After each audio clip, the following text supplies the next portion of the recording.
Hey, gang, what's going on? And welcome to Talking Vegas All Day with KA. I'm your host, KA, and on today's episode, we're going to discuss some more of KA's favorite things to do in Las Vegas, which are free.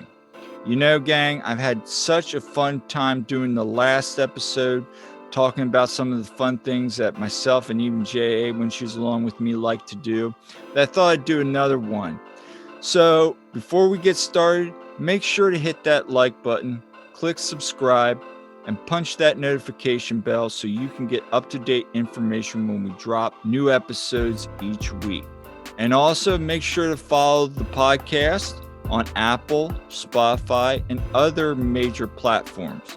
And as I posed last time, I want to know, what are some fun things that you enjoy doing in Las Vegas that are free?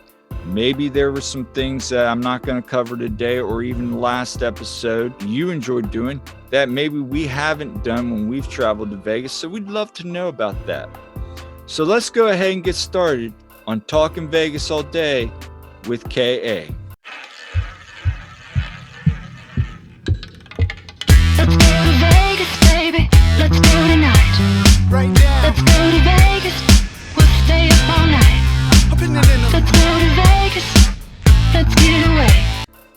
First up on the list today, and this should come as no surprise, is watching the fountain show at the Bellagio. Sure, we've seen the iconic fountains on TV, and it's pretty much in every publication in Las Vegas. But to actually go and witness it, hear the sights, sounds, feel the water, listening to music, is something that you need to experience and should be on number one on everybody's list that travels to Las Vegas.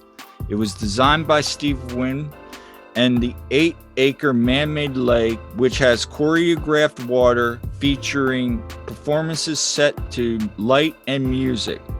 While the performances take place in front of the Bellagio, there are numerous vantage points, such as the fountain rooms at the Bellagio. You can view it from pretty much Bally's across the street, Paris, depending on your room, the Cosmo. There's numerous vantage points to see the show when you're visiting Las Vegas.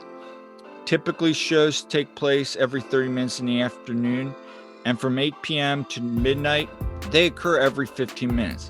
Now, there are certain days where the fountain shows just will not perform, usually when they're doing maintenance or updating the show itself.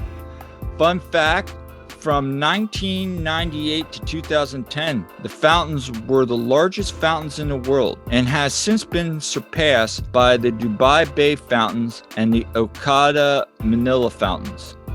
Honestly, I've seen this show a million times. My favorite vantage points are the side views as you're walking down, either right outside the Bellagio, like you're walking down between the Bellagio and the Cosmo, or on the path over through the Cromwell. Those are two really neat vantage points. If you're going to watch it straight on the fenced area right in front of the Bellagio, I recommend it because it's a great picture opportunity. You really get to see the show at full effect. Also, if you're dining, Prime has a great location to view the fountains as well. But get there early. Once usually you'll see a whole bunch of people gathering, it can get kind of packed. Now, obviously, with the current conditions, it might not be as packed. But typically, non-pandemic, you really need to make sure you get your spot there early and often if you want to get a really good vantage point of the shows. And the same can be said for the next one on my list. Watch the volcanoes erupt at the Mirage. This opened in 1987 and at the time was, again, developed by Steve Wynn to kind of attract people to getting into the Mirage. Sights, sounds, smells, all that. And speaking of smells, to avoid the smell of combusted natural gas, the smell of natural gas that was stripped, and a pina colada fragrance, believe it or not, has been added to the natural gas stream so you don't smell gas when it's going off. I found that interesting. Also, in recent years, a new soundtrack complete with sounds of actual volcanoes erupting, featuring the works of Mickey Hart, the drummer from the Grateful Dead, has been included to enhance the experience.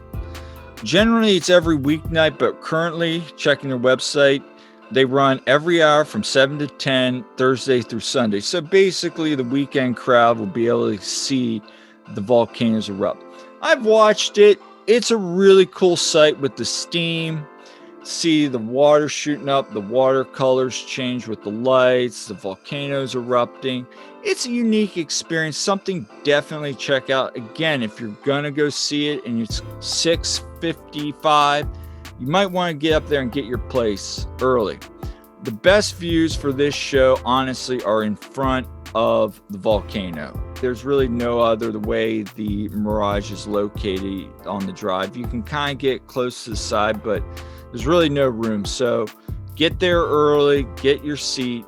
And again, it's a great picture opportunity that I'd love to see. And if you haven't been to Vegas before, definitely come and check it out. Next on our list, another famous free show is watching the fall of Atlantis in the Forum Shops at Caesars.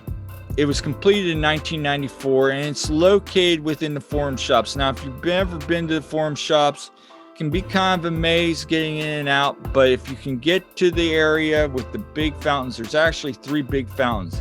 It's the one that's closest to the casino area. So if you're entering from the Forum Shops escalators, just keep going straight and you'll see signs that say Fall of Atlantis. It's right next to the Cheesecake Factory. So if you see the Cheesecake Factory, you're almost there, but definitely check it out. The Fall of Atlantis show was animated display of fire, water, and 9-foot-tall talking statues. And the story is basically set in the kingdom of Atlantis when King Atlas decided which of his bratty kids would rule over his throne. There's some really cool features here, guys, and there's some hokey ones too, I'll be honest with you. The costumes and props were created by the same people who worked on Thor and Pirates of the Caribbean. Fun side note. And also there's a 20-foot-tall winged dragon at the end, yes, that shoots fire. The show plays every hour starting at 11 a.m. And also there's a 50,000-gallon aquarium nearby that has over 300 saltwater fish. And it's cool just to see them swimming around while this show's going on. Now, I will say this, if you're coming there and you're in the shops and you want to see the show, get there early because this thing gets packed. Unless you're dining in one of the restaurants around that area, that little narrow areas can get really crowded and you can be pushed really far back. So get there early, make sure you have a seat if it's close to the top of the hour and you want to check it out. The show itself is actually, of the 3, one of my personal favorite, and I think it's one that doesn't get enough credit. It's an actual show. You're like 10-15 minutes, I would say, and it's just really cool to be immersed in that atmosphere. You can feel the sights, smells, heat coming off of the show.